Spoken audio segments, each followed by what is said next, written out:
আসসালামু আলাইকুম প্রিয় দর্শক, আশা করি আপনারা সবাই ভালো আছেন। আলহামদুলিল্লাহ আমি আল্লাহর রহমতে ভালো আছি। তো এই মুহূর্তে পাওয়া আপডেট অনুযায়ী আপনাদের জানাতে চলেছি আজকের দিনের লেটেস্ট লাস্ট পাওয়া আবহাওয়ার তথ্য। এই মুহূর্তে পাওয়া আবহাওয়া অধিদপ্তর থেকে পাওয়া তথ্যটুকুই আপনাদের জানাতে চলেছি। সারা দেশের বেশ কিছু এলাকাতে কিন্তু ভয়াবহ দুর্যোগের সম্ভাবনার কথা জারি করেছে। একই সাথে প্রচণ্ড বেগে বেরিয়ে আসছে, কিন্তু প্রচণ্ড বেগে বজ্রবৃষ্টির সাথে কিন্তু তুমুল বৃষ্টিপাত থাকছে, সাথে ঝড় থাকবে, প্রচণ্ড পরিমাণে বাতাস।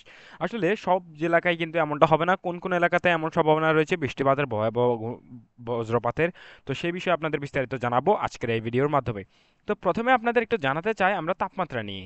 তো তাপমাত্রা যদি কথা বলি, এই মুহূর্তে কিন্তু সারা দেশে বেশ স্বাভাবিক তাপমাত্রাটুকুই থাকবে, তবে ঢাকার আশপাশে একটু বেশি তাপমাত্রা লক্ষ্য করা যাচ্ছে। এছাড়া কিন্তু মোটামুটি রাজশাহী সহ প্রত্যেকটা এলাকাতেই বেশ স্বাভাবিক তাপমাত্রাটুকুই থাকবে।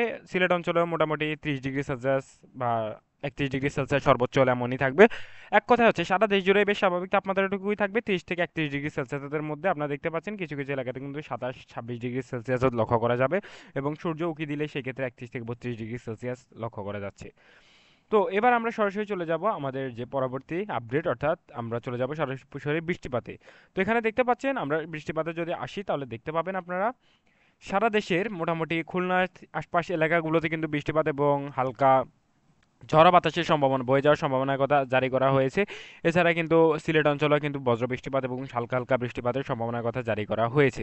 এছাড়া কিন্তু তেমন কোথাও আমরা সেভাবে কোনো লক্ষ্য করতে পারছি না বৃষ্টিপাত বা তেমন ভয়াবহ তেমন কিছু। তবে এই মুহূর্তে আমরা জানি যে ঢাকা সব সারা বাংলাদেশ জুড়ে কিন্তু কোটা আন্দোলন চলছে। তো এই মুহূর্তে সারা দেশই উত্তাল অবস্থায় রয়েছে। তো একই সাথে এই মুহূর্তে যদি আর তার সাথে আবহাওয়ার কথা বলি, তাহলে কিন্তু আগামী 2-1 দিনে তেমন কোথাও বৃষ্টিপাতের লক্ষ্য করা যাচ্ছে না। তবে রংপুর অঞ্চলে বজ্র বৃষ্টিপাত এবং বৃষ্টিপাত হওয়ার সম্ভাবনার কথা জারি করা হয়েছে। একই সাথে কিন্তু সিলেট, শেরপুর, ময়মনসিংহ এই এলাকাগুলোতে হালকা হালকা বৃষ্টিপাত, তবে সর্বাধিক বৃষ্টিপাত লক্ষ্য করা যাবে সিলেট অঞ্চল এবং রংপুর অঞ্চলে। তো এই ছিল মোটামুটি আমার কাছে সর্বশেষ আপডেট। আবহাওয়ার তথ্য জানতে আমাদের পাশেই থাকুন।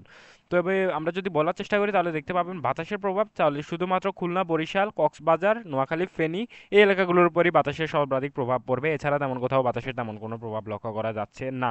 তো সবাই ভালো থাকবেন। আসসালামু আলাইকুম। বঙ্গোপসাগর কিন্তু বেশ উত্তাল অবস্থায় রয়েছে এবং পরবর্তী আপডেট আপনাদের দ্রুতই দেওয়া হবে।